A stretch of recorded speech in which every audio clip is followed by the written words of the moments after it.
Of people with intellectual and developmental disabilities and waiver access. That's a long name. I'm glad I read ahead before it went away.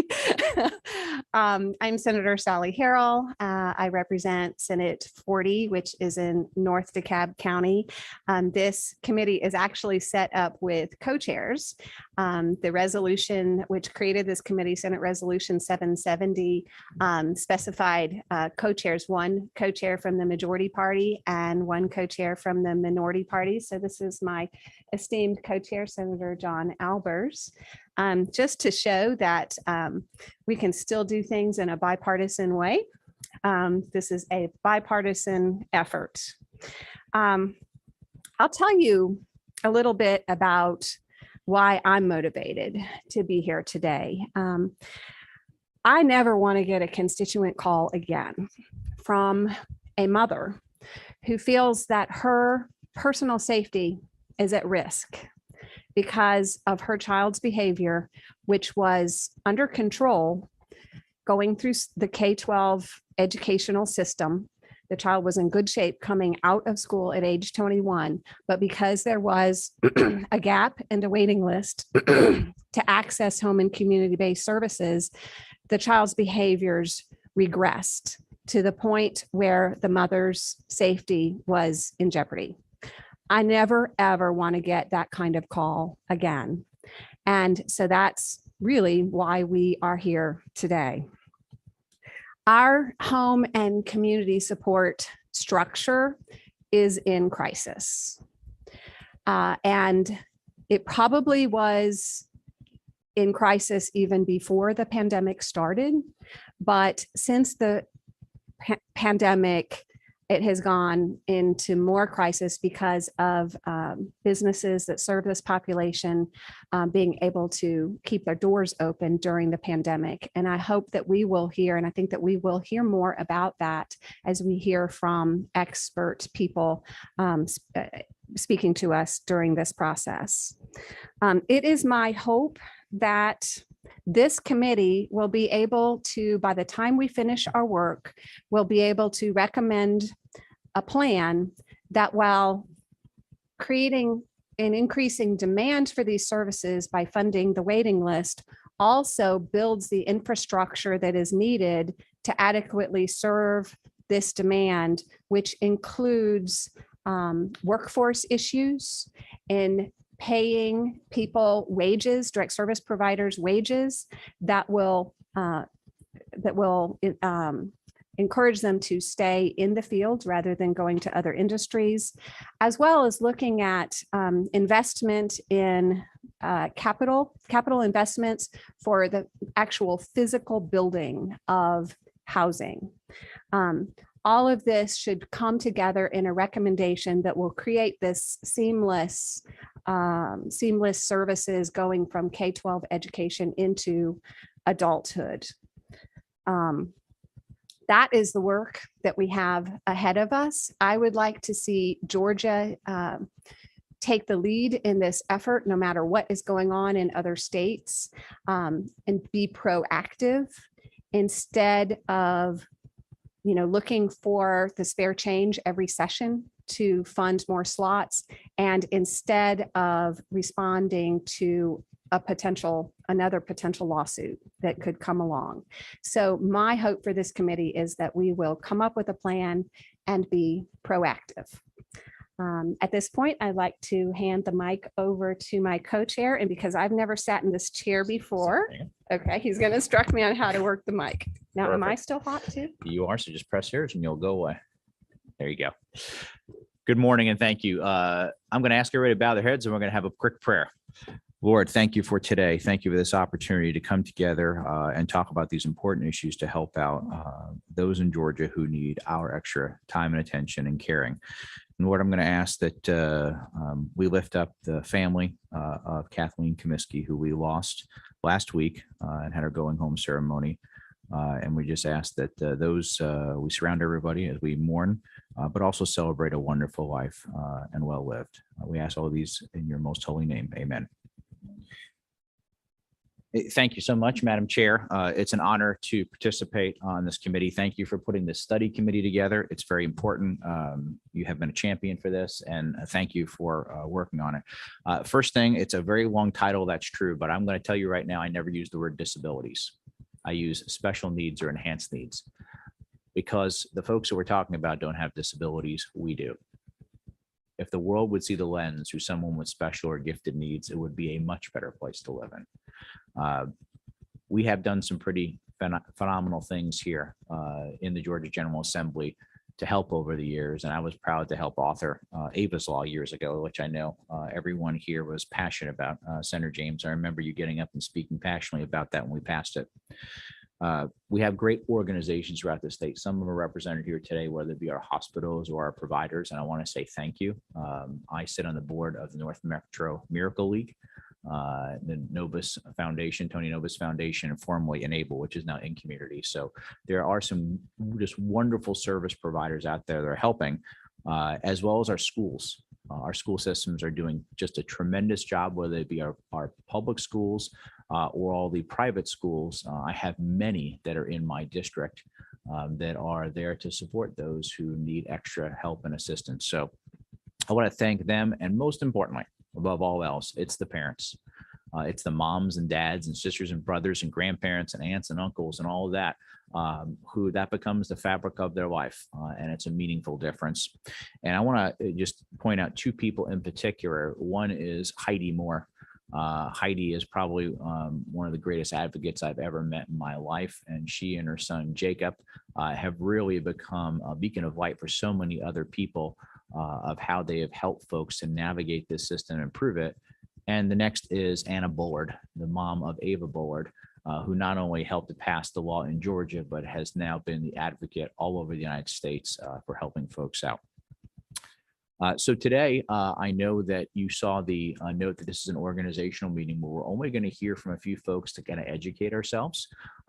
Those that are here that want to testify, we're going to do that at future committee meetings. So I just want to let you know, we're just going to hear from a few presentations today, but there is going to be a time that we'll want to hear from you, and we're going to want to hear from general public comments. Senator Harrell and I have talked about this in detail already. And I know one of the things we're going to do before we end the meeting today is literally pull out our calendars between the three of us that are here. And I believe Senator Burke is going to be joining us online. We've got a representative from Senator Harbin's office here today to plot those meetings out and in different areas of the state, because there are unique portions of our state that have unique challenges and needs. So we want to make sure that whatever we come with, what our final presentation is addressed. I will echo again our chairwoman's comments here on getting those telephone calls that none of us want to get. We have to find a way to no longer have a waiting list. And I think we can do that in a variety of different ways. So thank you. And Senator James, you want to say a few words to start us out? Good morning. I want to say that I'm proud to be on this committee. I thank you for even introducing it. It is, and I also get calls, but I had a vested interest in that my grandson, who is 12 years old, is on the spectrum of autism. And I always fear that things might happen to him, especially after he gets out of the public school system. So we want to make sure that we have things in place that can help them and become self-sufficient.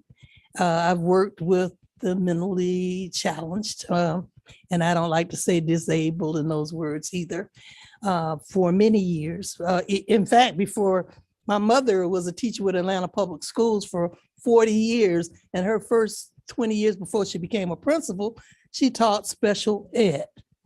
And that was back when teachers would bring some of the kids home with them, and so we got a chance to see what happens. And then years later, they were having serious challenges. So this is needed.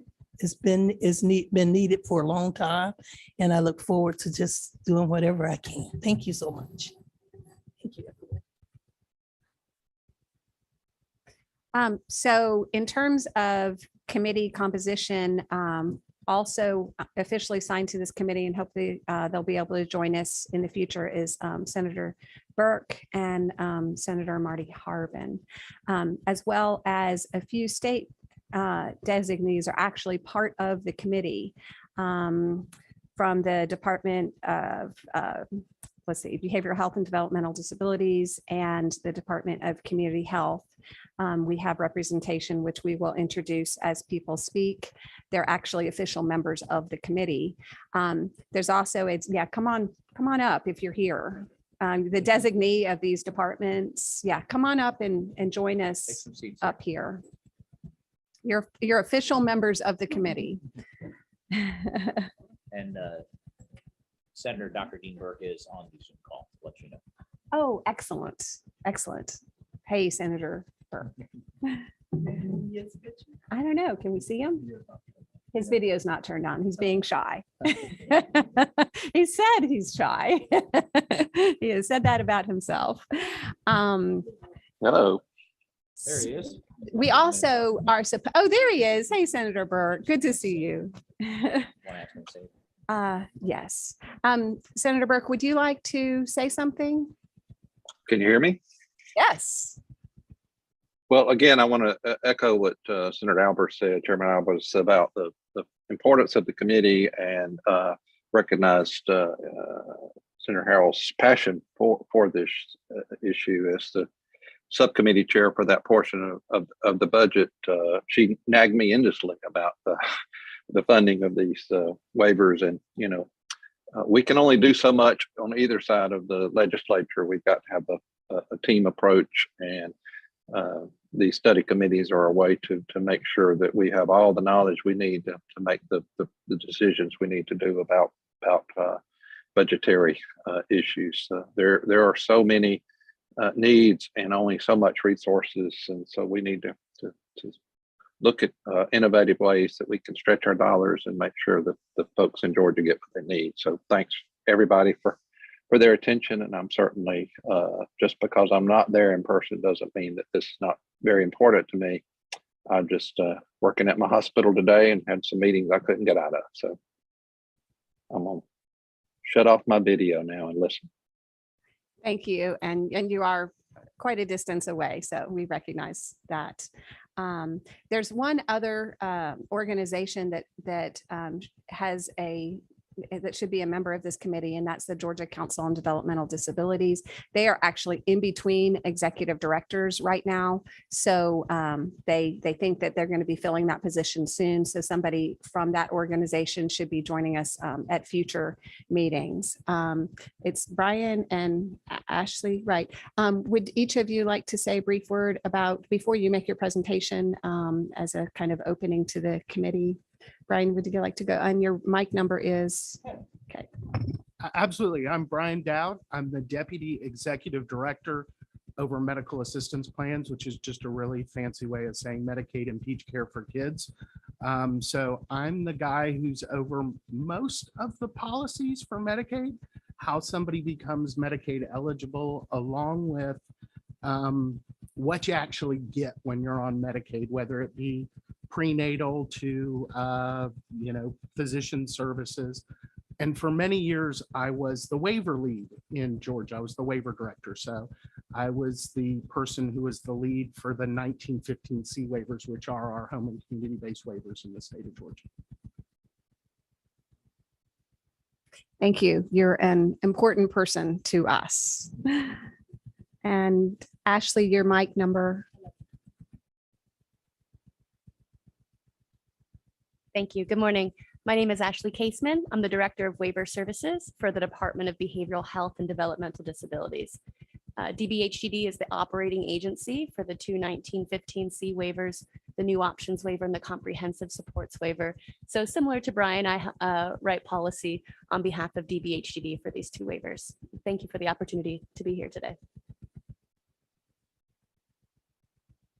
Great, thank you. Our first speaker this morning is Jocelyn Hill with the Senate Research Office. If you would like to come forward, here, wherever you're comfortable, but either here or the podium. This might be better right here, a little closer. Yeah, thank you, Jocelyn. It's my understanding Jocelyn is going to talk some about the status of the waiting list for these services in other states.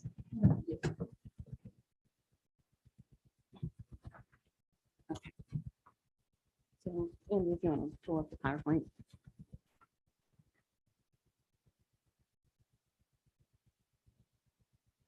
So to kind of begin, I should probably bring that a little closer.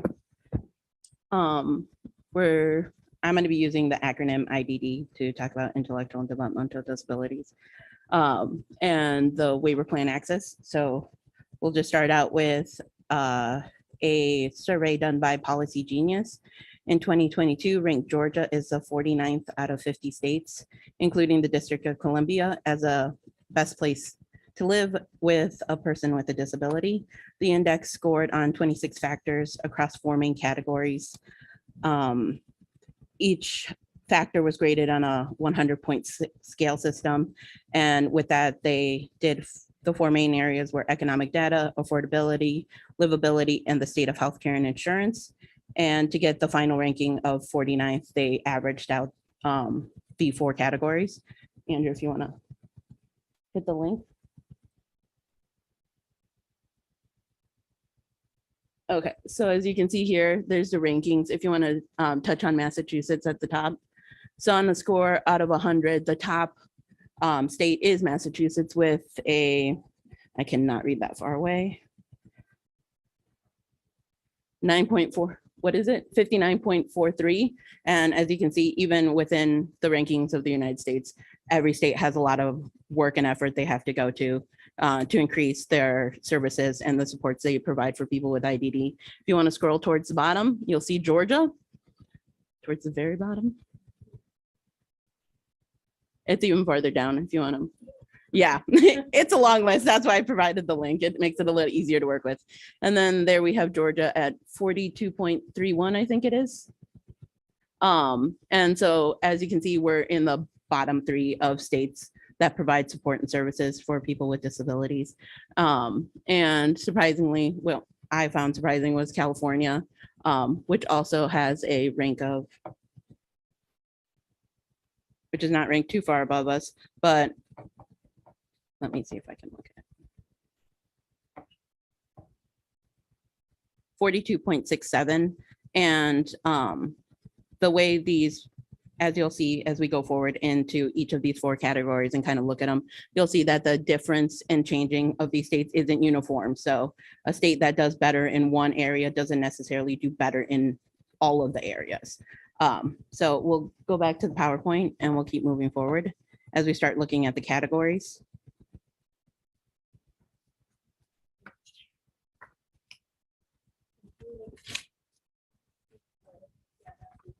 Yeah, it's the link to it. It's just like, it doesn't fit on a whole page very well. That's why I provided that. Sorry.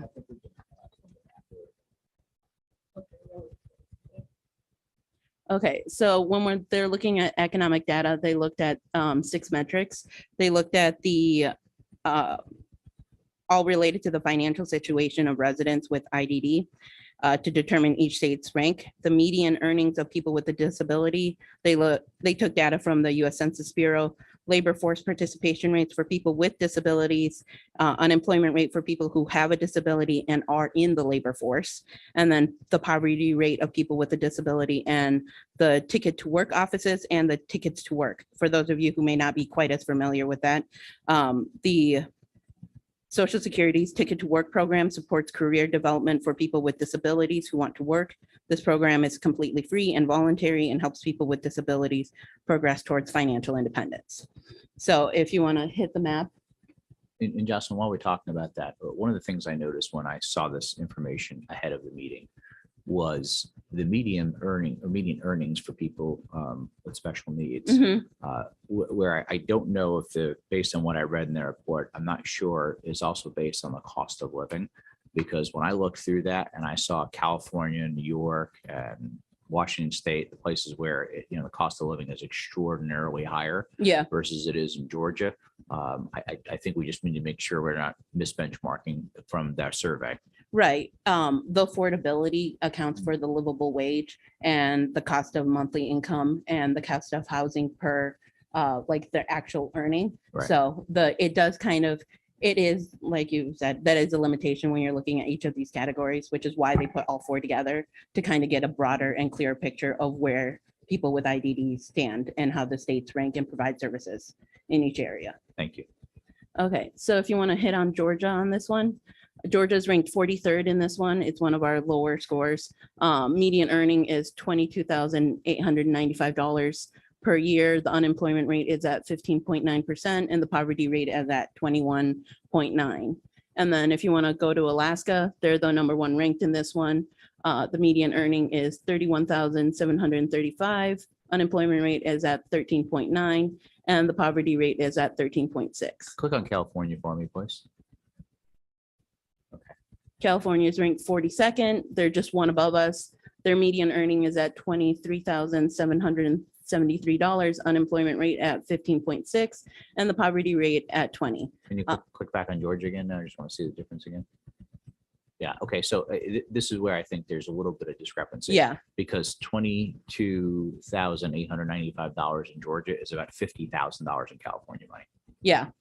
So just to make sure we all understand the cost of living in places like that. So, Oh, yeah. And that's one of the things this map kind of highlights Right. from the rankings from one to the other. The changes are very slight when you're moving up the ladder to moving down the ladder. And it isn't like it's thousands of dollars or hundreds of points. It's a little bit of movement and it makes a difference on your area and what you're looking at. If you want to go back to the slide, we'll look at affordability. Here, they looked at 6 metrics and a livable wage. This is the wage that allows a resident to meet the minimum standards of living within the state. This data comes from MIT's living wage calculator. The monthly housing cost, this is the median housing cost in the state. The data comes from the Census Bureau. Housing cost as a percentage of income. This is the median housing cost in a state as a percent of the median earning of the resident. So that's where it kind of takes into account the housing and earning. Percentage of residents with a disability in public housing, percentage of households receiving supplemental nutrition assistance program, also known as SNAP benefits. So this is for a household having at least one member with special needs, then this is the percent of that receives SNAP benefit. And then they have the average SNAP benefit per person. And all this data comes from USDA. So if you want to hit on affordability, we'll look at Georgia. It's ranked 34th on this one. A livable wage is, you're looking at $12.46 per hour, and they're basing it on a 40-day work week, which may be a little bit unrealistic because not everyone with special needs can work a 40-hour week. And then the monthly housing cost is $972 in Georgia. The percentage of disabled residents in public housing is 16%, and the average monthly SNAP benefit is $126. If you want to look over at California, affordability, Georgia actually does the best on with the ranking of 34, but California is ranked substantially lower than us in this one, which is probably unsurprising to anyone here. With 48, their livable wage is at $14.61. Monthly housing cost is $1,493. Percentage of disabled residents in public housing is 24%, and the average monthly SNAP benefit is $134. Now, if anyone can do simple basic math and you're doing 15 times 40 hours per week and you're looking at it, you recognize that these people aren't earning enough to do the housing costs. So that's at least one of the reasons why their public assistance is so big and why they have so many people on it. I think the top state in this, I think it was South Dakota, if you want to hit on that one. It wasn't that one. Oh, West Virginia. So West Virginia ranked number 1 for affordability. Livable wage is at $10.84. Monthly housing cost was $591, and the percentage of disabled residents in public housing is 26%, and the average monthly SNAP benefit was $114. So even compared to Georgia from 1 to West Virginia, you can see that our numbers aren't that far off from there. Okay, and then we'll move on to livability. And they're looking at 7 metrics. the walk score. This is a factor measures the walkability of the cities within the state. This data comes from walkscore.com, and then they looked at the transit score. This measures how useful public transportation is, considering factors like the type of transit available, typical distance to the nearest transit route, and the frequency of stops along the route. ADA accessible transit stations. This is the number of ADA accessible transit stations per resident with a disability. This data comes from the American Public Transportation Association.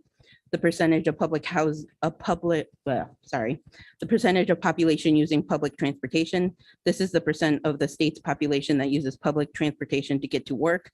This data comes from the US Census Bureau. The average commute time to work. This data comes from the US Census Bureau as well.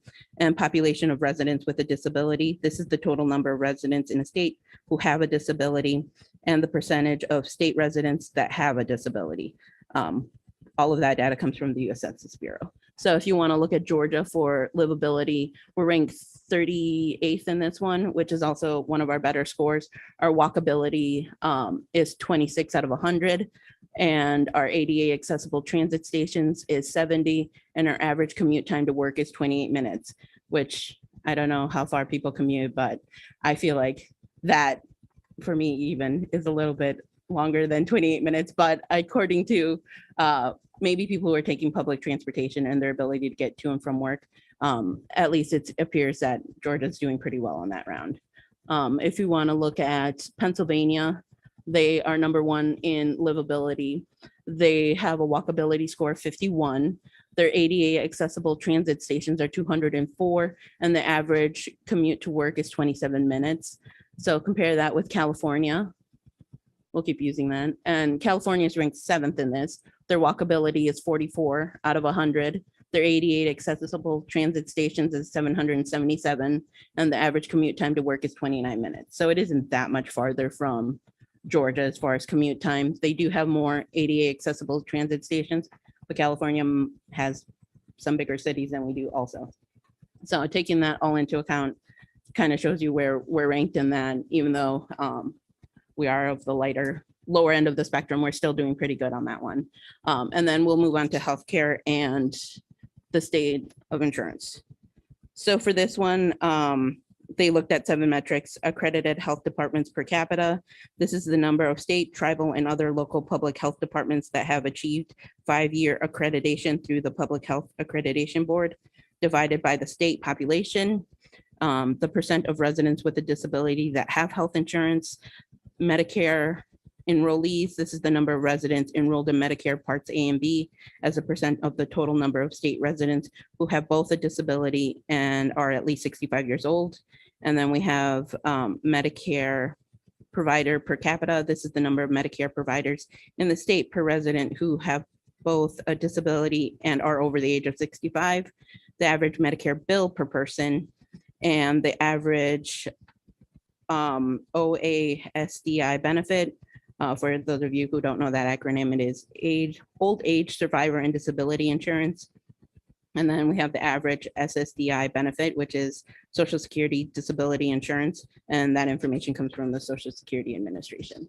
So if we want to hit on Georgia, we're ranked 43rd in this. The percentage of disabled residents with health insurance is 89%. The average Medicare bill is $64. The average SSDI benefit is $1,198. If we want to look at California for this one, California is ranked 34th in this. The percentage of disabled residents with health insurance is 94%. The average Medicare bill is $59, and the average SSDI benefit is $1,230. And I cannot remember who is the number 1 state in this one. I think it's Massachusetts. Oh, it's New Hampshire.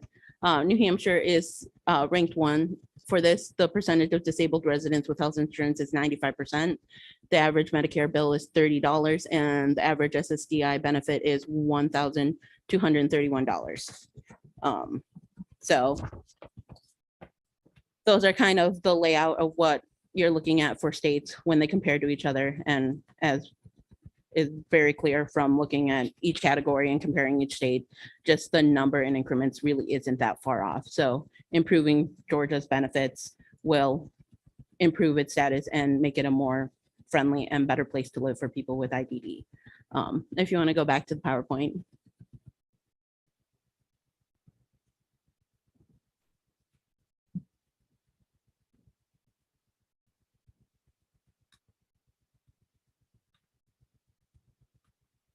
It's not working. There we go. Okay, so now we're going to look at the wait list for home community-based services for IDD. This came from a case for inclusion, which has been published annually since 2006.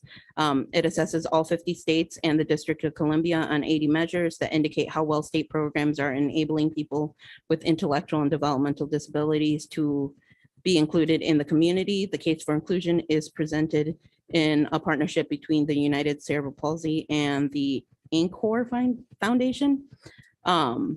As of 2022, there are 589,940 people on states waiting list for home and community-based services nationally. According to the 2022 case, Georgia has over 20,000 plus people waiting for home and community-based services. However, even when looking at this, there is some limitations to the way waiting lists are kind of looked at. Jocelyn, I'm going to interrupt you for a Yeah. second. Actually, do you know what that number is off the top of your head? For the waiting list. For the IDD waivers, for the Yes. new options waiver and the comprehensive supports waiver, as of 7/1/22, we have a planning list or waiting list of 7,155. That's what I thought it was. Okay, see, So yeah, that 20,000 includes the other state waivers presumably as well. So we don't have anybody on the planning, we don't have a waiting list for the ICWP waiver, and we have less than 1,000 people on the elderly and disabled wait list. It's 800, roughly 800 to 700, and that's in open enrollment. We just can't, it takes time to get somebody on a waiver. You have to build a plan of care and provider, so that's just the normal churn for the Mhm. elderly and disabled waiver. Okay, So the other two waivers really don't have waiting lists. so just to make sure we're all benchmarking the right place here. Yeah. Right? So the actual list in Georgia is 7,100, not over 20,000, just to make sure we're identifying the right problem there. that was one of the limitations to this is how people, how each of the states count people on the waiting list. Some Right. people count all of the people who apply for it, whether they get approved or not. Some states just count the people who have already been approved. And so I figured our number was going to be off on that. And For there's that. also some limits, not to interrupt you, but there's. Yeah. some- and I'm sorry for this. There's some, being the waiver guy for so long. Missouri doesn't have a waiting list because it's in their state plan. Yeah, They have personal support services and what we typically think of as home and community-based services in their state plan for Medicaid. So anybody who meets medical necessity for it can get those services, and they don't have the offset, which is the home and community-based waiver. So that's why there's not, I'm sure that's why there's not a waiting list in that state. yeah, that's what I'm guessing some of the waiting lists for all of the other states are too. Because Yeah. even when you're looking at California, they only had a 96%. So they should have some waiting list, but they also are qualified as non-waiting list. So I think that's one of the things is there's quite a bit of limitation on looking at this. Hearing that the 20,000 includes perhaps individuals that have not been deemed pre-eligible to, I think that would make the most sense of where that discrepancy is. Yeah. From my lens. So that's kind of all I had on that, but I was just gonna talk about the limitations of that. It's probably not as accurate as, or it may be accurate, it's just counting for a lot more people than what we have. No, if you want to go on to the, oh wait, I can. And then I kind of only, I'm gonna let you two mostly talk about the services that are offered, because you guys know more than I do in this area, but these are a list of some of the services offered under now and the two waiver programs. They so now offer services and supports to individuals, enables them to remain living in their own family home and participate and live independently in the community.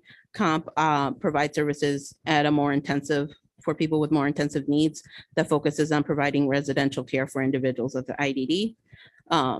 From your town hall presentations that I saw, it appears that you guys are trying to increase the telehealth in areas of physical therapy, speech and adult language, occupational therapy, adult nutrition services, behavioral support services, and interpreter services and support employment services. Okay. And so that's kind of all I had on that. I figured they would be able to kind of talk more about it. We can go through each of the items and I can provide a brief explanation if you want, but I think for the most part, they're pretty self-explanatory. Great. Thank you, Jocelyn. Do any of the committee members have questions for Jocelyn at this point?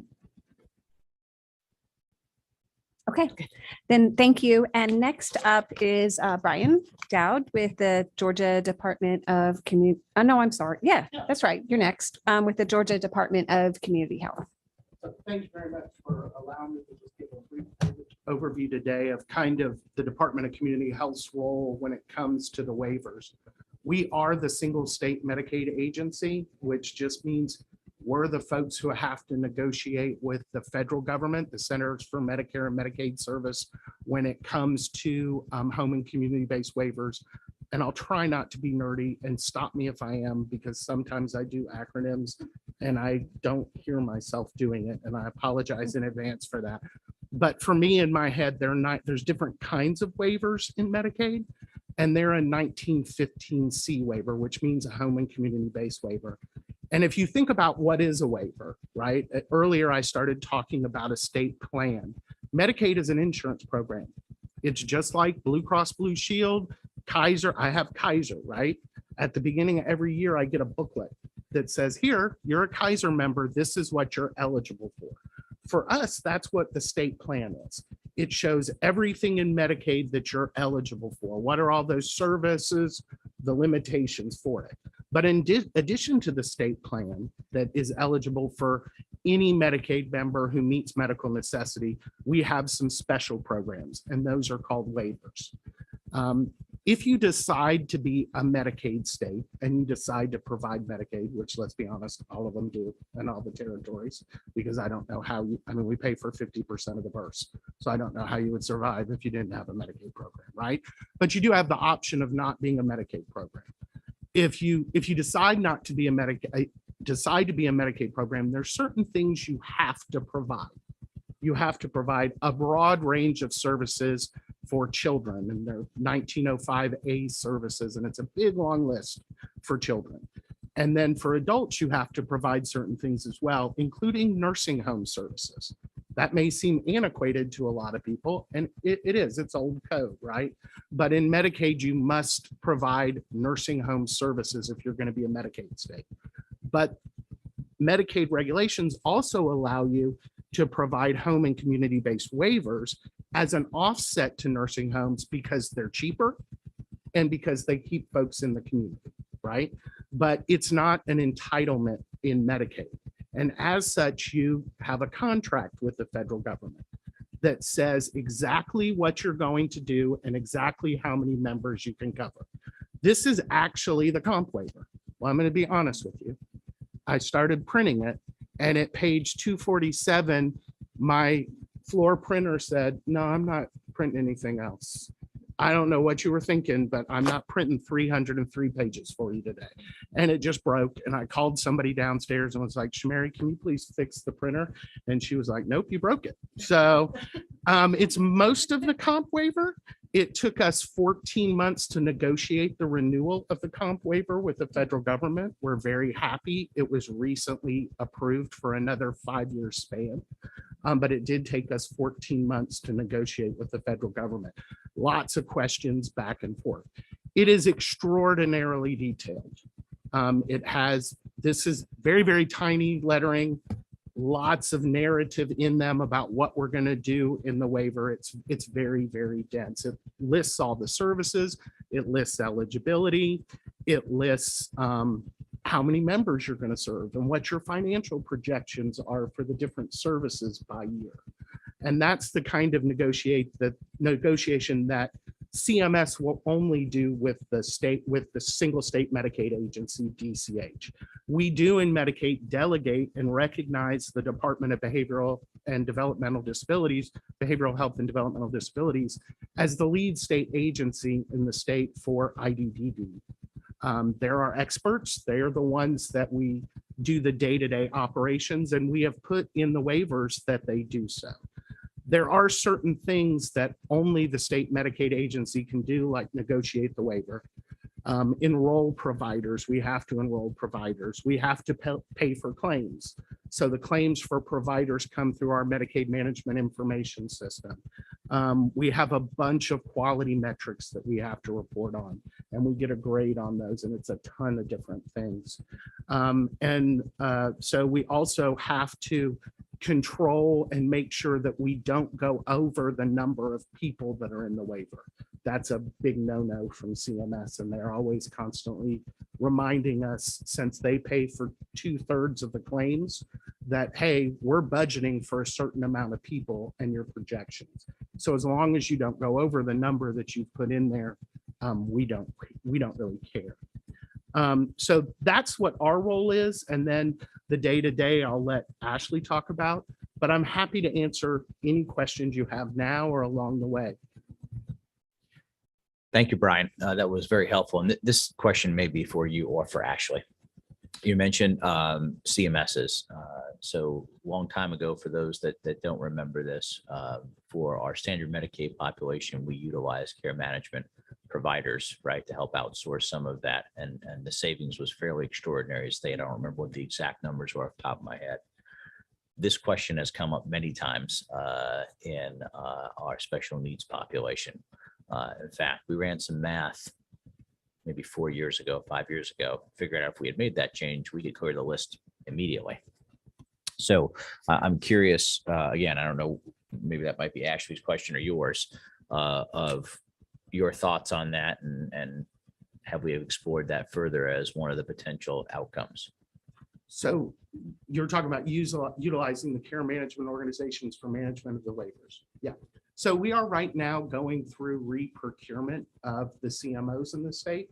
As you guys probably know, we have 3, and it's the end of their contract cycle. So we are looking at what additional populations we could potentially put into managed care. The managed care rules are kind of funky. Again, trying not to be too nerdy. There are certain populations that you can just elect to enroll in Medicaid, and that's the family Medicaid populations. That's LIM, low-income Medicaid, right from the start Medicaid, and Peach Care for Kids. You can just do that outside of, it's just a state plan option. But when you get into enrolling the age, blind, and disabled population, which are those folks that are receiving supplemental security income or are eligible based on being in a nursing home or being in hospice or receiving a home and community-based waiver, you do have to do some special things to get that approved by CMS, but there are states that do so. Tennessee is a great example of that, right? They're all managed care all the time. But with a lot of those programs, they basically continue to do a pass-through for most of the IDD work, which means they don't do too much in the way of reducing services or cutting off eligibility, but they are very good at controlling cost. Yes. So it is being considered as part of our re-procurement process. That's great. And just to remind everybody here, that's not something we have to do legislatively. That's something that actually can be done within the departments in the executive branch of government. I think we might want to take a very detailed look at that and what the effect on the service population might be Yes. as part of Agreed. this committee. Agreed.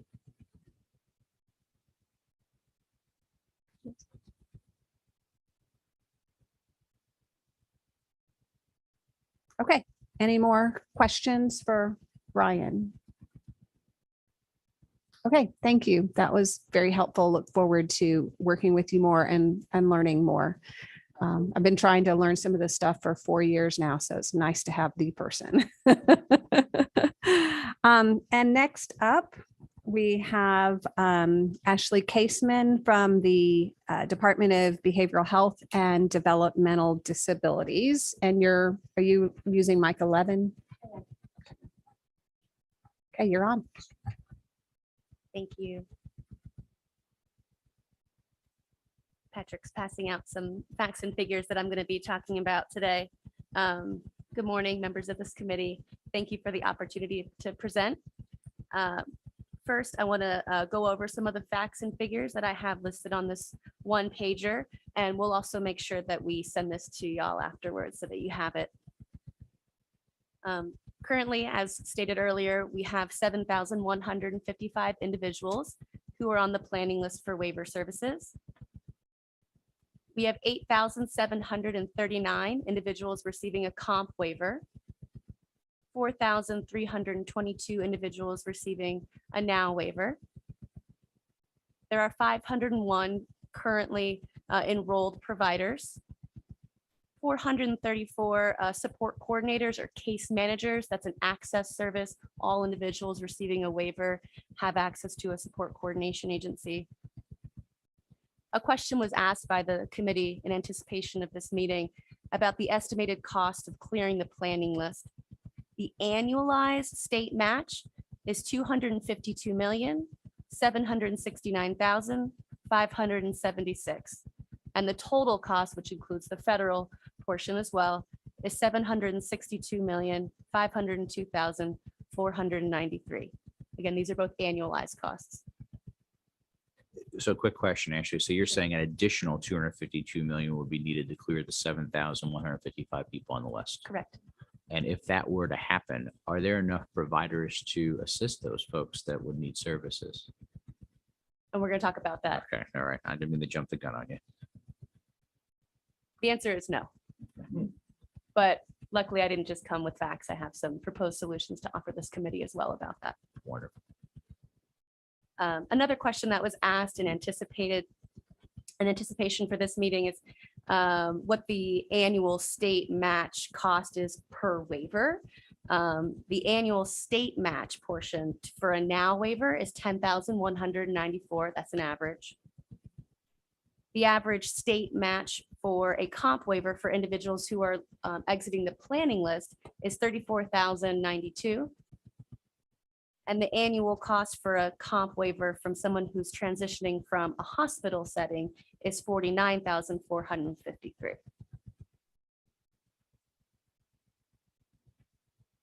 As I know that you are all aware, people receiving now and comp waiver services and people on planning lists for these services are truly exceptional. And I just want to take a minute to say I'm humbled to have the opportunity to help represent this population in today's forum.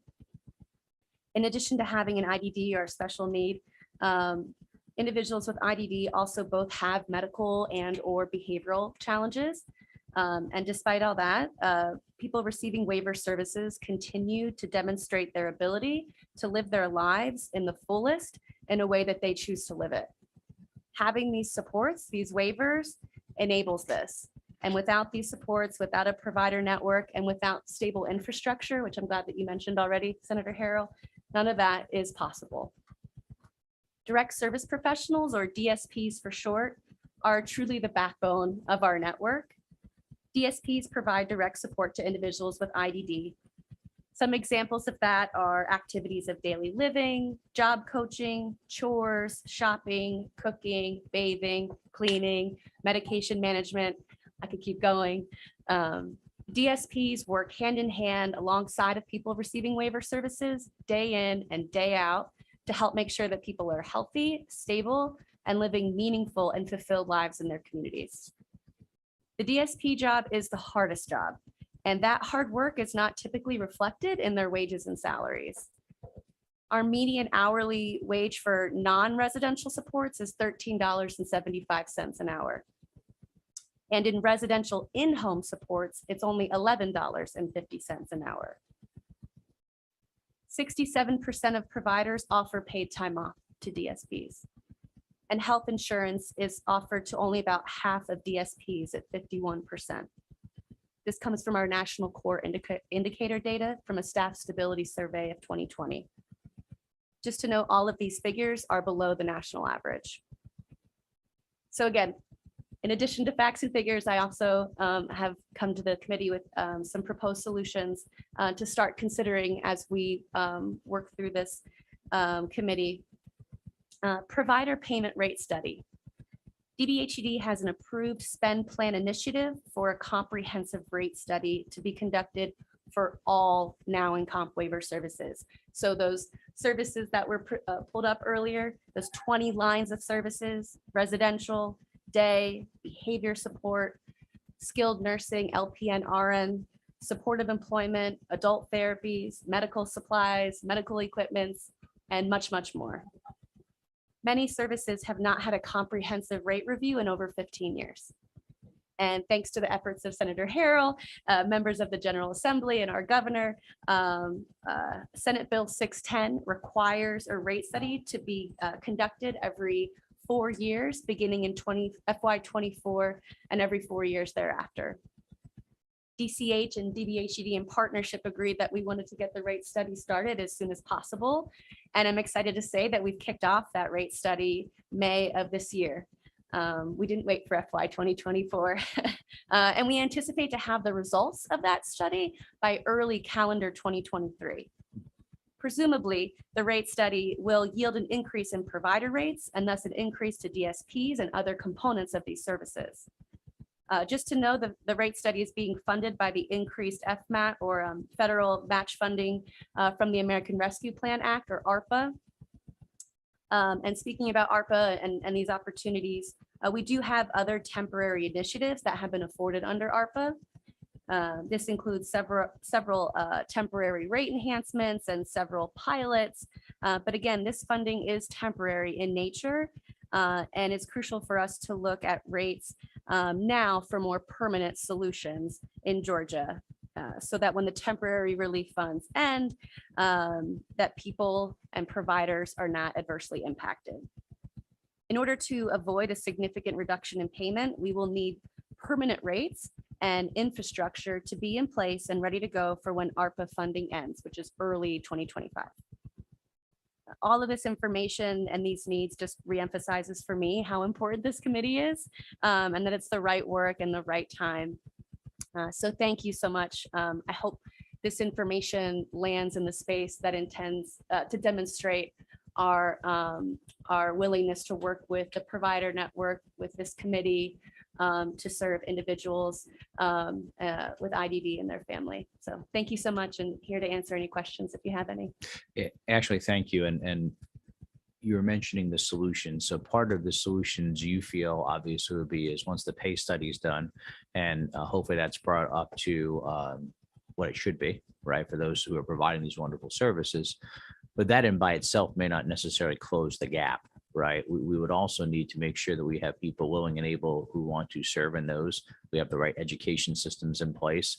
We have the right opportunity to be working with even our younger kids in schools to show them a career path to work and to help out those with special needs throughout their lifetime. So I appreciate the increase in the cost. I think that's one component. I think if we look at the other legs of the stool, though, I think we want to continue to work with our folks at both the Department of Education, our local school systems, our career college, technical school, as well as our universities.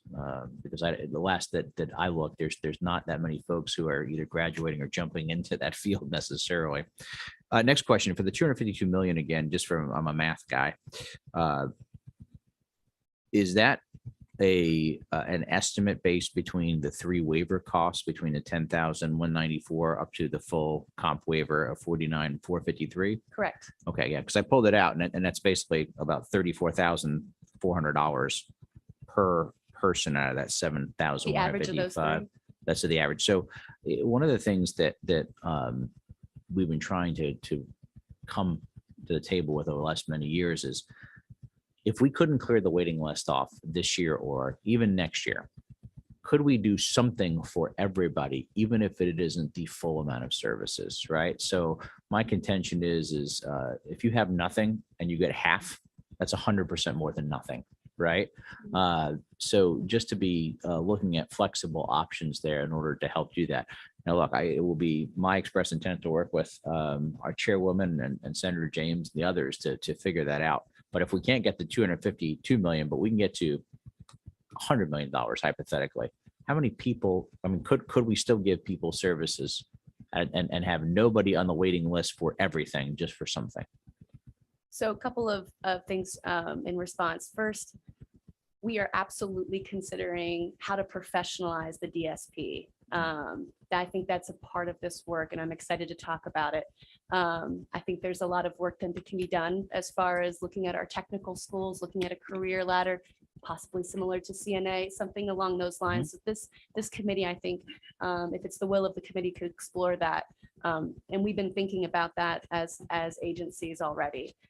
So I appreciate you bringing that up. In regards to if we could do something for everyone who's on the planning list, we do currently have discretionary state funded supports for folks who are on the planning list. And so there is a pathway if you are on the planning list to receive some supports. It's not the full array of the robust service package within the waivers, and it's not entitlement in the way that the waivers are. But there is some discretionary funding for individuals who are on our planning list awaiting waiver services. And so perhaps it would be an opportunity to explore that while we're looking at the longer term solutions for the waiver. Right. Otherwise, you'd be talking about building a new waiver, but you're not getting match out of that. Right. You're not getting any federal match out of that. So Correct. the bonus of Press this putting microphone. $252 million is you draw down the remaining 500 million that is the federal match to be spent in Right. the state, right? So if family sport dollars is 100% state funds. Right. So otherwise if you want to build a smaller waiver, you could do it and put people in that waiver with a limited benefit package, but it would be building a new 1915C. I'll use the example of the parent who has a child with special needs who now has surpassed the time they can go in high school as an example, because they get the extra a few years. That a day program, right? If nothing else, just a day program would give that that person the opportunity to be interacting with lots of folks, have fun, learn things, etc. Also give the parent the ability, the time they may need to either work or personal things, etc. That by itself would not be a number of $34,000 or $49,000, right? It would be a tiny, Right. tiny fraction of that. And my understanding, and I could be wrong, you can educate me on this, is a lot of the folks that are on the list because they're not as severe, right? They didn't make the top of the cut. Just So triage based on need. Absolutely. that's right. So, and that kind of gets back to the math for me, because when I look at a average number between the now waiver all the way up to the comp waiver all the way at the top, I think that number is actually a lot less, because I believe if you go into the premise that the majority of people on the waiting list, the ones that are not as severe, that's why they're on the waiting list, then they're probably much more fully weighted down to the $10,000 than the $49,000 number. If I could just add 2 Right. points. So one, for individuals who are on the planning list, not everyone is currently eligible for supports. There's similar prioritization Yeah. as far as individuals who are on the planning list. The new options waiver has a cost limit of $40,000. So it sounds similar to what you're speaking to in individuals who are receiving a new options or now waiver, may not need the full intensive residential in-home or intensive out-of-home supports, but rather day services or some amounts of personal support services or community living support services. So the new options waiver was built for folks who don't need as much, and it has that $40,000 annual cost limit to help manage some of that. But once you give them a slot to the waiver, you do an assessment and they're entitled to whatever services are within the waiver to meet their unmet need, right? So it's not like you can put them in a waiver slot and say, you're only going to be able to get these 3 services. So your option in the scenario you presented, which is a great option to build something that's a more limited package so many people can get that, it would require either building a new 1915C waiver that just limited to a small group of services, or it would require introducing those services as part of the state plan. Now, once they're part of the state plan, that means anybody gets them who's in eligibility. So anybody who would meet our requirement for the state plan service when they'd be entitled to it. There's no limitations like there are to limitations of number of people in a 1915C waiver. I certainly believe it'd be worth exploring Sure. the Absolutely. 1915C change of that waiver. You know, I'm a math person, so quick math says that if 6,000 of that 7,155 folks are the not as extraordinary needs, and they fall close to 10,194 number, that's $61 million to potentially wipe out 6,000 of the 7,144, right? $61 million is going to be a whole lot easier for us to get and show that we can wipe out the majority of the list pretty quickly, right? So we're making up some numbers right now and taking some broad guesses, but I think these are the things we need to look at. And if we have 7,155 on the list, it would be good for us to know, and I don't know how difficult or easy this is what type of services have they applied for? We do know what their needs are. Okay. We conduct a needs assessment when someone enters the planning list, and then at least annually thereafter, or more frequently, if there's been a change in condition that might warrant a need for a reassessment. So we do have a sense for all those individuals that are on the planning list of what their needs are by way of doing the annual assessments, or more frequently, like I said, if there's been a change in condition. So when we did the math though, to get to 252, we took the middle. Can we actually take the actual then? We could do that. Yeah. Okay, I think that number is really important right now Absolutely. because that could be, tens to $100 million of difference. So, Yeah. okay, thank you. Yeah, we can have that as a takeaway item and get that to this committee. Perfect. Thank you. I have a few questions. Turn my mic on. And Senator Albert, you might be surprised to know that day programs, at least in the Atlanta area, can run like 15 to 20,000 a year. Yeah, I was on the board of Enable, which Yeah. became in community. So Yeah. I do understand. Okay, back to the rate increases. When you said that the rate study, you're hoping it will be done early in 2023.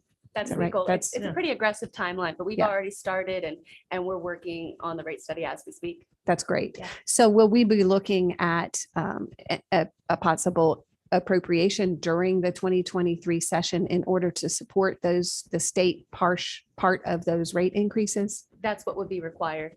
Okay, so that's something this committee should consider in its recommendations then. Okay, we'll get ready for that. Glad you're moving quickly with that. Two, the legislature approved what has been described to me as a historic number of now comp waiver slots this session. It's 513. Yes, total, with the governor putting in 100 of those and the House and the Senate splitting the difference between the additional 413. Have you begun connecting people with those, putting people on those waiver slots yet? Have people been notified that they've been approved yet? We are absolutely, well, first of all, thank you. Yeah, yeah. If you That could give is us an update, that is would be a great. Historical amount of waivers. And It's a so bite. It's thank a you. chunk. Yes, thank you to the General Assembly. And yes, we are looking at ways to operationalize that. We have folks who are looking at the best way to do that. But admittedly, we do have, with the workforce crisis, it does pose some challenges in doing that. And so I'm glad that both those things are on the agenda for this committee, because it's difficult to enter folks into waivers if we don't have the stable infrastructure, places, providers for them to go to, right? But we're absolutely operationalizing that. As soon as it was appropriated, that was go time for us. So and I can get you some more information from the folks who do that work if needed. But Yeah, I would like to know understand a little bit more about what operationalize means. Mhm. What goes into that? Sure. Like have any families been notified? sure, since the 513 have been appropriated, Mhm. people have absolutely received additional waiver services. Folks are moving into waiver services all the time, right? And so I don't have the exact number of how many people have entered the waiver since the appropriation, but we do have individuals that are moving into waiver services, I'd say almost on a daily, weekly basis. And those families have been notified that their individual has been awarded a waiver. If you could, as part of this committee work, be prepared to give us an update Absolutely. on that status every time we meet, that Okay. would be wonderful.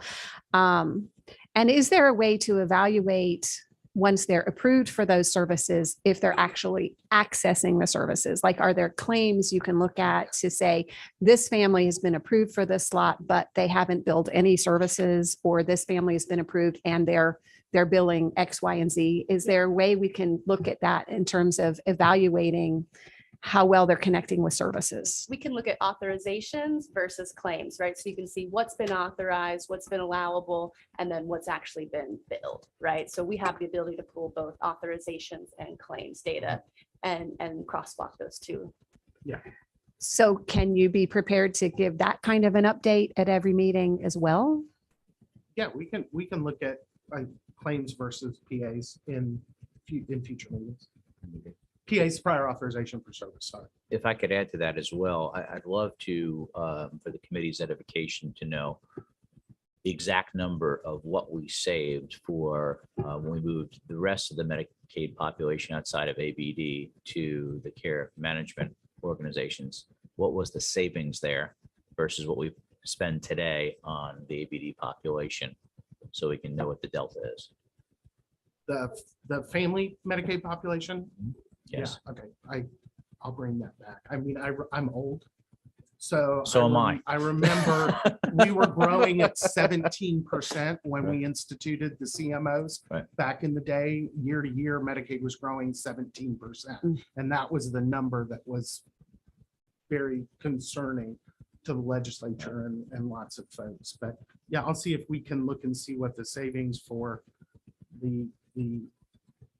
what the differential was. Right. Pre and post for the family Medicaid population. Yeah, and again, Absolutely. and being old as well, it may have been closer to 6 years ago. I remember it was when I was talking to Governor Deal's folks that we looked at that, and we literally, again, we'd done some just back of the napkin type math, but we figured we could wipe out the waiting list by just making that change based on it now.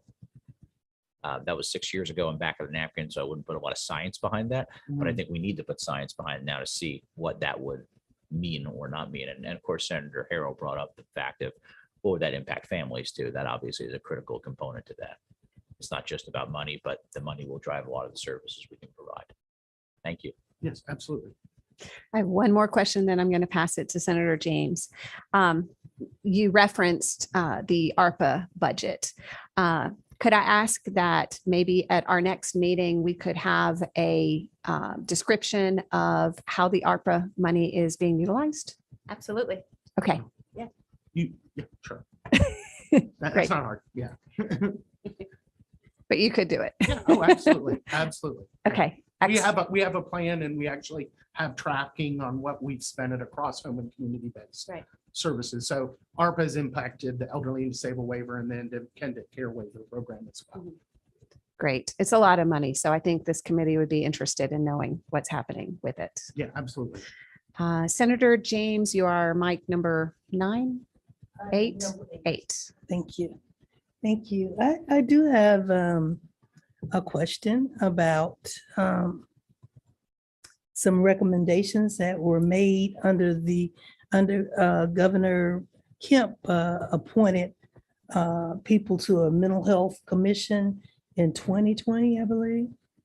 And many of us served on it, but it was unfortunately in the middle of the pandemic. And there were recommendations that were not really looked at and approved. And I know that I served also on the adolescent behavioral health. And we only had 2 meetings by Zoom the entire 2 years. And we kept coming up with things and we had questions about the waivers and things, but nothing ever materialized, I think, as a result of the pandemic and all. So were you part of that? I want to get a copy of those recommendations so we can take a look at it in case this committee needs to address some of those issues. I'm not a part of that, but I know those guys. And Mhm. so I can make sure that we get that to you. Mhm. I'll have some folks take a look at and be able to get that for you offline. So we can certainly send that to you. That would be great because the adolescent suggestions and recommendations that they had were excellent. Mhm. They just were not implemented. Right, right. So, Absolutely. okay, thank you. Thank you. I'm also very interested in pursuing the technical education aspect of that with the direct service providers. I serve on higher education and work very closely with the technical schools, particularly in my district, but statewide as well. And I think that is something we should definitely look at. One of the things I think we should also consider, and I'm looking back at my friends here at the Hospital Association and Emory, et cetera, in lack of having those services, there's a direct impact and cost to our medical providers as well. So when we think about what the cost impact and investment is, right? The lack of investment may also have unintended consequences and costs to both the state and society, and certainly obviously to the individual, most importantly. So just something for us to keep in consideration. Right. I think we can absolutely draw a direct line between having a stable outpatient home and community-based services network and the impact to our ED, our emergency departments and our hospitals, right? I think that's, those two things work or don't work in tandem, right? So we can absolutely, I think, explore that because it has much to do with some of the conversations. It also has an impact on fire, police, and EMS as well. A direct impact to our first responders and public safety. Thank you. I would say the example that I opened this meeting with the constituent who called was an example of that situation causing further costs and all the kinds of things we want to avoid. And I know this is, we're going to have recommendations after all our meetings, but one of the ones that I'll already say now is we've got several of our public safety departments, both at the state level as well as local level, again, police, fire, EMS, who have now specific training on how to help folks with special needs on how to approach those. And that can be a life or death difference. And I think that us coming up with standard training that would be part of the annual continuing education credits, being post-certified, being an EMT or a paramedic, or being a firefighter would be tremendously helpful. Okay, any other questions or comments by committee members? Senator James. Senator Albers just talked about the training. I wanted to know if we could get it extended to the officers that work in the school system, because often they don't understand the challenged individuals there. I know, like I said, I had a vested interest. My grandson is just going to middle school. He's already 6 feet tall. Wow. And continuing to grow. And he talks loud sometimes, although he's a straight A student because he's on the, I guess, high end of that spectrum. Right. He's been stopped by the police in the school system a couple of times when he was walking individually because they gave him 2 regular classes as well. So I just want to make sure that we add that. And I know you're over Great public point. safety. So if we could add the training of those, what do you call those officers that work in the schools? Yeah, usually they're SROs, but safety Yes. resource officers. Yes. So that needs to be done to protect those individuals. That's great. Thank you. Okay, well, thank you to our speakers for your presentations. I think that gives us a good start and kind of gives us the lay of the land of what we have ahead of us. Clearly, we have work to do. And clearly, this committee is needed to be able to look at this issue in a thorough way while we're not being pulled in 100 different directions during the legislative session. At this point, Schedule some meetings. yes, at this point, we're going to pivot to the second part of the meeting, which is more organizational for those of us on the committee. Senator Albers and I have spoken about kind of what our vision is for this committee, and we're really wanting to put some work into this. We both are running campaigns at the same time. So we are dedicated. We talked about having possibly as many as 5 meetings at probably at the most, right? We talked about wanting to get out across the state. As Senator Albers said, we have different issues in different parts of the state, and we certainly want to hear that. I think we definitely need another meeting in Atlanta because we have some experts here that we need to hear from to talk about workforce and housing and capital investment, infrastructure. And of course, we want to hear from the public because that's where we really need to be informed from is what is the experience of these families and what do they need us to do. So we're just going to kind of do a little huddle now with committee members. So those of you who came are free to stay or leave as we get our dates on the calendar, and then we'll share with you all publicly what we come up with.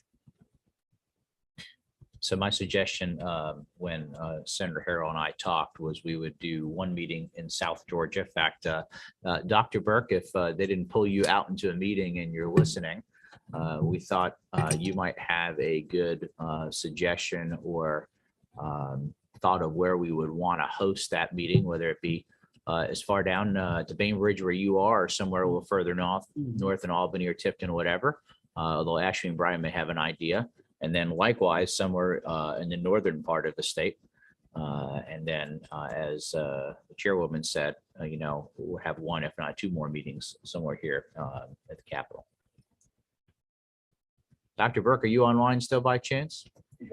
You did? Okay, all right. Well, then Ashley or Brian, do either of you have a specific area in South Georgia or North Georgia that you think would be appropriate? I know Tifton, we have some providers there that have some really thoughtful opinions and really good experience working with our population. And so off the top of my head, I feel like Tifton would be an appropriate setting. I think we'd have a good turnout. Fairly easy access for folks to get to Tifton from Mhm. all around. So that's a Yes. good location. Yeah, that as well. Sure. Okay. And then what about North Georgia?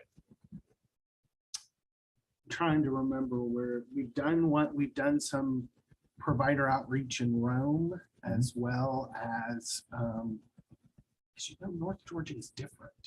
Like the left part of North Georgia is different than the right part of North Georgia. Well, and And they're just not, you just can't go across. And it's you so can't, it just takes frustrating. 5 hours. Yeah, right. Like it's really a frustrating thing.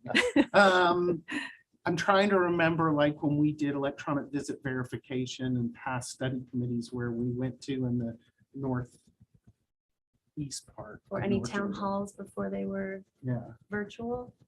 I don't think Rome. yeah, we did a lot of Rome in that conference center that's up there. I know we've done those. Rome is great. Why don't we just say Rome? What do you think? Will that serve will that serve Northeast Georgia? Northeast Georgia tends to come down more often than trying to go Northwest. across to. Meaning like Yeah. come down to Atlanta. Atlanta. Yeah, Mhm, yeah. Think of the Athens corridor and, mhm, Yeah. yeah, mhm.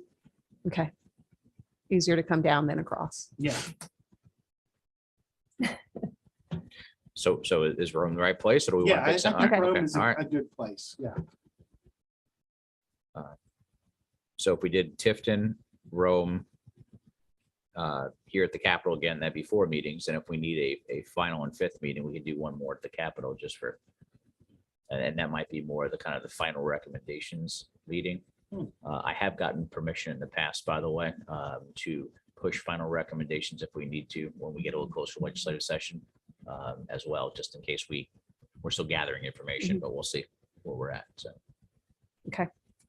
Excuse me, what about Savannah? Because I remember the committee that I served on had a lot of interest from Savannah and always participation from them on the calls. Yeah, Savannah has good participation, the provider network. We have a great network in Savannah. I think that would, if we were looking at another option, I actually had Savannah in my mind. So that could be another option as well. Should we? Yeah, it's It's the very will of the strong committee, yeah. support and Sure. interest. Isn't that where Senator Burke is from? No, he's down in Southwest Georgia in Bainbridge. Oh, he's You're thinking Bainbridge. of Okay. Senator Watson. He's in Savannah, Ah, okay. Oh, yeah. Yeah. another one of our docs. Okay. I think if we're going to do one south, one north, we ought to try and find something that's kind of centrally located to south and as best we can in north. You're right. There's not necessarily I mean, maybe Dahlonega is more centrally located, Yeah. but I don't know if there's as many people that would actively need to be there. So if we're saying Rome is the right place to be in North Georgia, then I think we just pick a place in South Georgia that we can gather the folks from, both the southeast, southwest, and middle part of the state together. And Tifton's great. We've done It is stuff in central. Albany before and other places. So. Macon, for previous provider meetings, we've been able to bring folks from kind of a central hub for So it's Tifton. Okay, well, so to Tifton, that was our first thought, right? Yeah. So, okay, that works. I think we should Stick with it. pull out our Mhm. calendars and pick dates. Otherwise, we send 19 emails around and somebody can't make it. And I You thought don't wanna this do was, that? this was the easiest way to do it, so. All right, so I'm gonna make a recommendation. Next meeting in August, we go north where it's gonna be cooler. Okay. And then go south in September. All That's right, good. Okay. All right, so. What about, because we went a month out from where we are today, what if we did like the 24th of August? What does everybody look like for that? Are you talking for North Georgia? Yes, Because I'm feeling like in order to get the full lay of the land, you know, the we meeting here need first. to hear, we Okay. need to hear from the providers and the builders sooner rather than later. Okay, so one more here Yeah. and then go out. Okay, all Yeah. right, that makes sense. All right, so Yeah. we're talking about then doing the next one here at the Capitol again, and then we'll go north and south. Mhm. So does August 24th work for everybody? That's a Wednesday? Is that Hang on. reasonable? Wait, Hang on. I'm sorry. 24. That's a I Wednesday. know my August dates, the DC dates. So, are you going to HCBS conference? What was the date again? The 24th is a Wednesday, although we could do the 23rd again too. 24th on a Wednesday works for me. All right, 24th on a Wednesday, 10 o'clock, That's fine. or you know what? Why don't we do 11 o'clock and bring some lunch in? Okay. How about that? Mhm. I bet you somebody could help us with that. Bring some coffee. All right. So everybody mark your calendars. And I'm thinking that if we're going to hear from a lot of providers, people ought to block off probably a good 2.5 hours. Oh, yeah. Maybe, I would say block off 3 hours. Just so we don't run out of. What time. about public? I hate to put too much in, but people are wanting a public hearing. Oh, yeah, Same absolutely. meeting? I think so. The August meeting would include a public hearing. I think we I have think to. that would I be think we good have too. to. Yeah, absolutely. Is that the 23rd or 24th? Which one did you say? I think we're gonna do the 24th, which is Wednesday. We'll do Mhm. 11 to 2. And Okay. Ally, would you see if we get this room again, please? This is a good room and it's accessible for everybody to come up through the elevator, so. Okay, all right. Let's go to September. North Georgia. We'll go to room, George's room, as Senator Mullis used to say, to remind us all.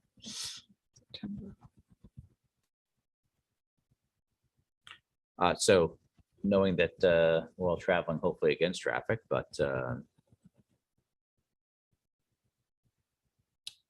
I'm just picking Wednesday randomly here, so let me know if somebody thinks otherwise, but September the 21st, what does that look like for everybody? Good for me. I'm in town. Yes, Down? I don't have anything. I'm in That day. the state. Yeah. Good. What time are you thinking? Well, let me ask real quick. I assume we're looking at probably a 2-hour meeting in Rome. You all think that's right? Yeah. I'd say. Okay, so I think we should do it before or after lunch. You guys want to do 10 or you want to do 1 o'clock?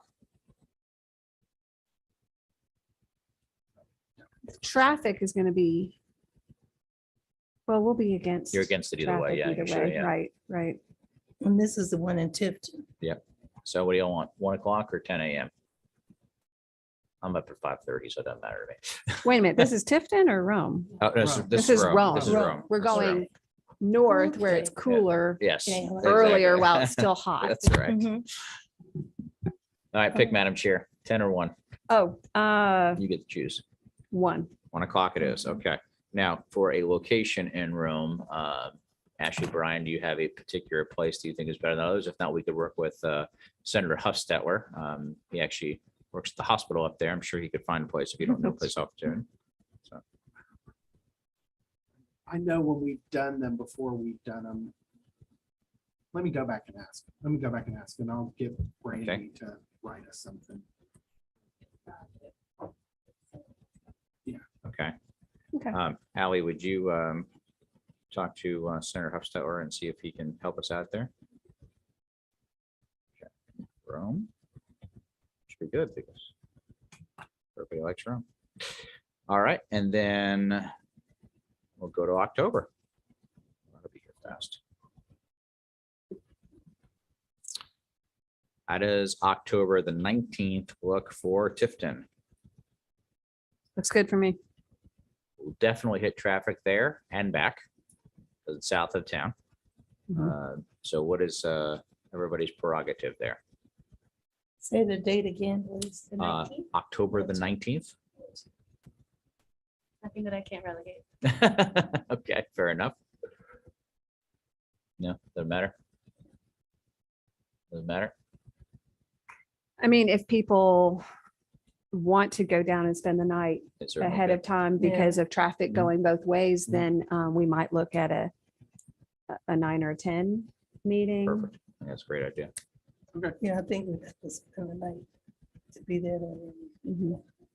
Why don't we make it 10 o'clock, just in case somebody wants to drive that morning? They'll have that option. Mhm. Yep. for Getting out of town. Okay. If not, there's lots of exciting things to do in Tifton. Mhm. That was a joke. All right. Location, Tifton. And then how about a physical location in Tifton? Anybody have any thoughts there? We do the Medicaid fairs at those conference centers. That might be good. What about Senator Freddie Powell Sims? She's in that general area, might have a great idea of where to go. What do you think? I think she'd She'd be be- able to suggest someplace Okay, and maybe. okay, now he's got that too, perfect.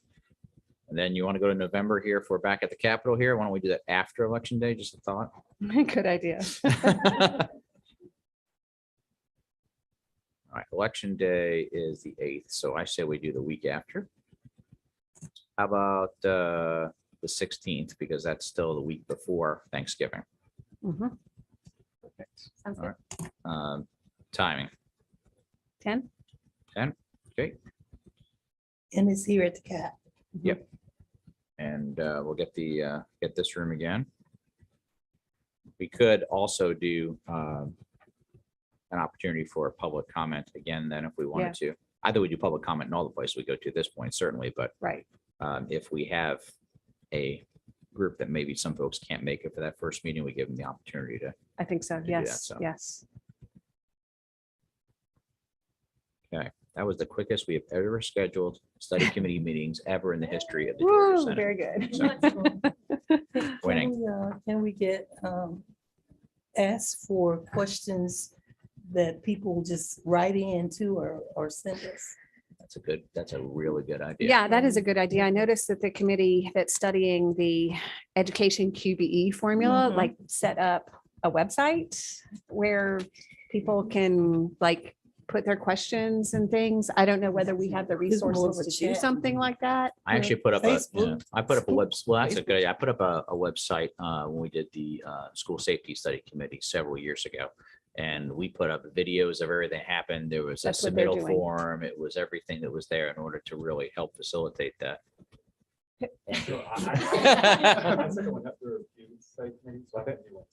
All right, very good. All right. Ooh, we're going into modern Good times. to have the director of the press office here helping us out today. Thank you. That's Senator James, that's a great point because there, those that cannot make it that will Right. want to have links to what we have been hearing and done, but be able to then send messages and then obviously we can all review all those as part of our recommendation. So It that's a great creates point. accessibility, so. And we're already streaming all the meetings, right? Mhm. Or are we? Yes, We should be able to, depending on the venue, we have web, internet access, but Is this meeting being streamed? Yes. Yeah. That's great. perfect. Yay. All right. Wow. Good stuff. Okay. All set up. So is there anything else from any other committee members? This is your chance before I close the meeting. One Yes. suggestion would be, what I have found is when we do study committees, we get consumed with lots of important information. And then we get to the end and we start going, "Well, what did we hear in that second meeting and what do we want in here? So if we're going to start building, I would suggest we literally start building the recommendations report today. Right? And just start putting some information in, follow the end of each meeting as we're gathering it. This way, when we get to the end, we say, oh, okay, that's why we said those things to begin with and why we added some information in there. Otherwise, again, we're all very busy and it's, I don't know about you all, but I forgot what I had for lunch yesterday. So We're getting old. at least I am. So, Okay, so who's documenting this? that would be Miss Jocelyn. Okay, All right, so do we just, while it's more fresh in our mind, tell I think Jocelyn so. right now? you ready? Give her a chance. Give her a chance to pull her pad out. I did take notes throughout the meeting. All right. But here, so why don't you just make one that's just recommendations so far and we'll add more color commentary later. First one is going to be a certification, as we talked about, similar to like a CNA or other things for providers. Is that the technical school piece? Yes, or just looking at in general, what a certification could look like for people that help out to assist with special needs. Next one is all things education, right? In general, to inspire and attract people to the industry. That's the technical school Yeah. piece. Third is looking at the options for care management organizations. Fourth is funding. The fifth is an update to the 1915C waiver. If we can offer a smaller limited amount of services. The next one, oh, can we keep writing? Sorry.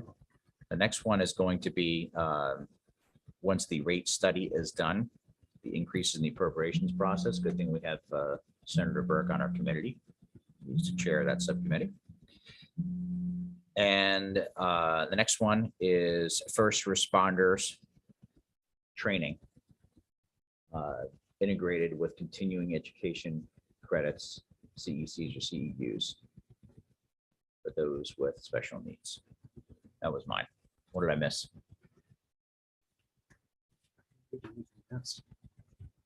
Good. That will fall under the first responders, but if you want to call it SROs, that'd be good. Yeah. Because SROs are pro certified and they should get the same training, although I think you're making the point, Senator James, we should even do more probably with them. So great.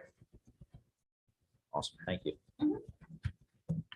That's it. Perhaps some sort of regular communication to the legislature about waiting list numbers and people that came on to, people who received slots, as well as the evaluative piece about the billing services, some kind of That's right. report like that to the legislature on a regular basis. Okay, yeah. Because we need that information, know how many slots to try to fund. So let's add the recommendation for that. And I think you do it twofold. I think once you get a report, maybe on an annual basis, the legislature, but then in the past, usually by committee, right? I could see this being both the health committee as well as insurance committee, that maybe those get like a monthly type of a report back, because usually the committees that can bring that get more regular reports. So as an example, I get a lot of reports and things, public safety as an example, right? So. Great. Good meeting. Okay, this concludes our first meeting of our study committee. Thank you, everybody, for your participation, and I look forward to seeing you August 24th here again at the Capitol for a public hearing, as well as to hear from various other experts, particularly about workforce and physical housing and investment in capital expansion. Thank you, everybody. Thank you. Thank you.